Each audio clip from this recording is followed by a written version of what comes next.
Hello friends, જય શ્રી કૃષ્ણ. આજે આપણે બનાવીશું આંબલીના કોલની ચટણી બનાવવાના છીએ, જે ખાવામાં ખૂબ જ ટેસ્ટી છે.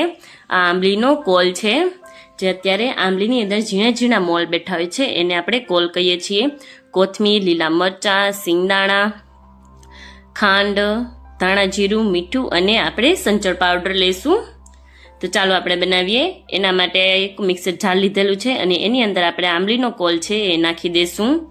1 વાટકા જેટલો આંબલીનો કોલ લીધેલો છે. ડાળી હોતો જ આપણે આંબલીનો કોલ નાખી દેવાનો છે, કારણ કે ડાળી આની એકદમ કૂણી હોય છે અને ડાળીમાં પણ ખૂબ જ સરસ સ્વાદ હોય છે, ખાટો મીઠો એકદમ. હવે આપણે આની અંદર કોથમીર નાખશું. 1 કપ જેટલી કોથમીર લીધેલી છે. 2 મરચાં લઈશું, મોળા કે તીખા તમારા ટેસ્ટ પ્રમાણે લઈ શકો છો. સિંગદાણા લઈશું. સંચળ એડ કરશું, અડધી ચમચી જેટલું.